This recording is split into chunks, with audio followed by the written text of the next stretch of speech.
Hello everyone, Radhe Radhe. आप सभी का हमारे चैनल में बहुत बहुत स्वागत है। नया साल आने वाला है, तो नए साल के दिन आपको कैसे पूजा करनी है, क्या क्या आप खास कर सकते हैं ताकि आपका आने वाला साल जो है ना बहुत ही ज़्यादा बढ़िया निकले, शांति और सुखपूर्ण जो है ना आपका जीवन हो। तो यहाँ पर मैं कुछ बातें आप लोगों के साथ शेयर करूँगी, इन बातों का विशेष ध्यान रखिएगा। सबसे पहले आपको ये ध्यान रखना है कि नए साल के दिन बहुत अच्छे से आपको पूजा करनी है। तो यहाँ पर जो है ना नए साल के दिन मैं भगवान का बहुत अच्छे से श्रृंगार करूँगी। कहा भी गया है, अगर आप अपने भगवान को अगर सजाते हैं तो भगवान आपको सजा देते हैं। तो भगवान को सजाने में कभी कोई कंजूसी और आलस मत करना।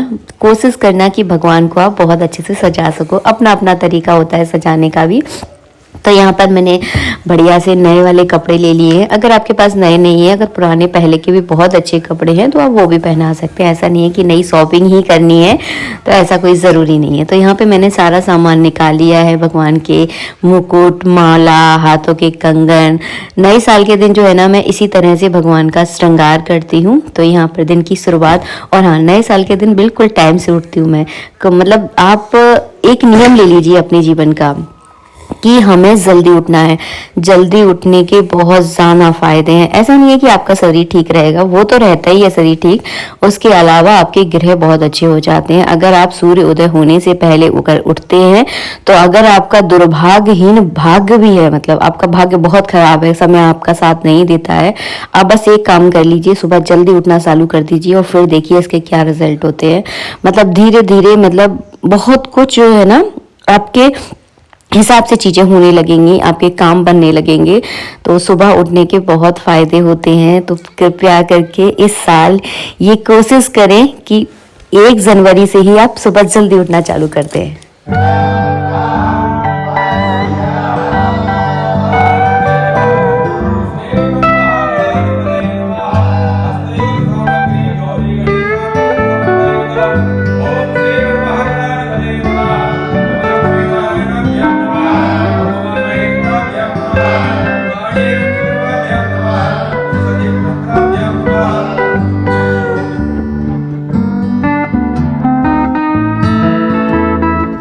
गंगा जल में जल मिलाकर हल्के गुनगुने पानी से मैंने यहाँ पे भगवान को स्नान करवाया है।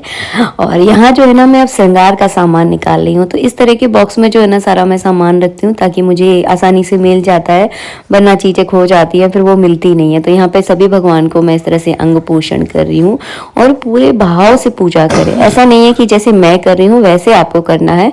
आपको जो तरीका पसंद है आप वैसे कर सकते हैं, लेकिन बस भाव में कोई कमी नहीं होनी चाहिए।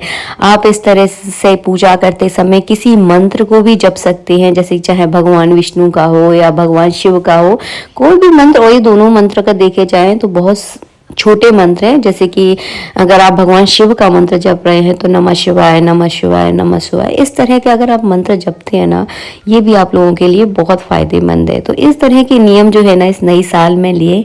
यहाँ पर मैंने राधा रानी का श्रृंगार कर दिया है और हमारी राधा रानी बहुत सुंदर लगती हैं। मैं आपको सबका श्रृंगार जो है ना बहुत पास से दिखाने वाली हूँ। और हाँ, कुछ लोग जो है ना नई साल के दिन 12 बजे जगते हैं और 12 बजे जगकर जो है ना केक कट करते हैं। तो वो आपकी इच्छा है, केक वगैरह कट करना वो आपकी मर्जी है। अपनी अपनी खुशी को इजहार करने का तरीका होता है। हमने तो आज तक कभी कट नहीं किया केक वगैरह, लेकिन हाँ, हम भगवान के सामने एक काम ज़रूर करते हैं, वो भी मैं आगे आपको वीडियो में दिखाऊंगी। भगवान का श्रृंगार करने के बाद जो है ना इस तरह से मंदिर में मैं भगवान को विराजमान कर देती हूँ। और ये साल जो है ना मंगल का साल है, तो इस साल से आप चाहें तो हनुमान चालीसा का पाठ कर सकते हैं। हनुमान जी की मंदिर आप रोज जा सकते हैं। तो इस तरह के अगर आप उपाय करेंगे तो आप सबके लिए बहुत ज़्यादा लाभकारी होगा। और आप चाहे तो घर में भी हनुमान जी की पूजा कर सकते हैं। उस पर भी मैंने बहुत पहले वीडियो बनाया था, शायद 1 आध महीना हो गया होगा जब मैंने वीडियो डाला था। तो आप उस वीडियो को देखिए और इस तरह से जो है ना घर में आप हनुमान जी की पूजा कर सकते हैं। मंदिर में भी जा सकते हैं। अगर आप घर में अगर हनुमान जी की मूर्ति या तस्वीर नहीं है तो आप मंदिर डेली जाइए। अगर डेली भी नहीं जा सकते हैं तो हर मंगलवार शनिवार के दिन जो है ना हनुमान जी के दर्शन कीजिए। आप लोगों के लिए बहुत फ़ायदेमंद होता है। अगर आपके दुश्मन बहुत ज़्यादा होते हैं तो हनुमान जी के दर्शन से वो सारी चीज़ें थोड़ी सी कम हो जाती हैं। कुछ लोगों के साथ सबसे बड़ी दिक्कत यही होती है कि उनके दुश्मन बहुत ज़्यादा होते हैं, थोड़ा सा आगे बढ़ते हैं 10 लोग उनकी टांग खींचने आ जाते हैं। तो उनके लिए सबसे अच्छा उपाय है कि आप हनुमान जी की पूजा कीजिए। मंगलवार शनिवार आप मंदिर जाइए, आप लोगों के लिए बहुत फ़ायदेमंद होता है। इसके बाद मैं यहाँ पे आरती कर रही हूँ और आपको ये काम ज़रूर करना है। नए साल के दिन दीपक जलाना है अपने घर में। दीपक दान करना बहुत ज़्यादा फ़ायदेमंद होता है। कहते हैं अगर आप दीपक का अगर दान करते हैं तो ये आपकी अंधेरी भरी ज़िंदगी में भी उजाला भर देता है। तो अगर आप जितने दीपक जलाते हैं उतने गुना जो है ना आपको पुण्य मिलता है। तो इस नई साल में आप दीपक ज़रूर जलाएं। अब आप पूछोगे दीदी कितने दीपक जलाना है, तो दीपकों की कोई संख्या नहीं होती है। आपका जितना मन है आप उतने दीपक जला सकते हैं। एक निश्चित मतलब एक हिसाब से मैं आपको बता दूं संख्या 11, 21, 51 इस तरह आपको संख्या रखनी है। 5, 7, 11, 21, 51 तो इस संख्या में रखकर आप दीपक जलाइए और अपने नए साल में इस तरह से उजाला भर दीजिए।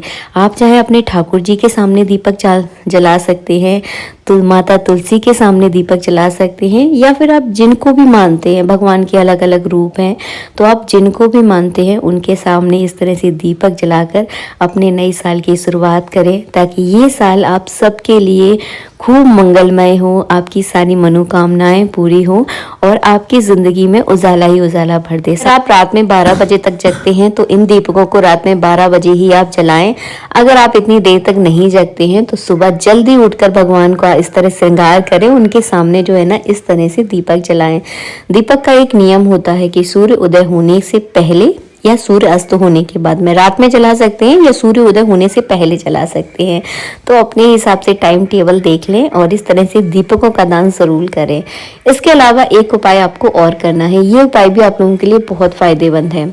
आप चाहे तो किसी मंत्र का जाप कर सकते हैं। जो भी आपके इष्ट देव हैं, जो आपके ग्रहों के हिसाब से इष्ट देव बताए गए हैं, उनका आप जाप करें, उनका पाठ करें, या सबसे अच्छा रामायण भी आप पढ़ सकते हैं। रामायण पढ़ने से बहुत सुकून मिलता है और ये सारी चीज़ें आपकी लाइफ में बहुत फ़ायदेमंद करती हैं। दोस्त यार छूट जाते हैं, सखी सहेली छूट जाती है, सब छूट जाता है, नाते रिश्तेदार छूट जाते हैं, लेकिन ये चीज़ें ऐसी चीज़ें हैं जो आपके हर बुरे वक्त में आपके साथ खड़ी रहती हैं। तो इस साल ये प्रण लें कि हमें ये सारा सब कुछ ज़रूर करना है।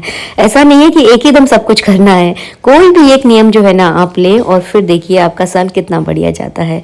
आशा करती हूँ मेरे द्वारा बताई गई जानकारी आप लोगों को बहुत अच्छी लगी होगी। वीडियो थोड़ा सा भी अच्छा लगा है तो प्लीज़ लाइक कीजिएगा। मिलेंगे नेक्स्ट वीडियो में, जब तक के लिए राधे राधे, जय श्री राधे।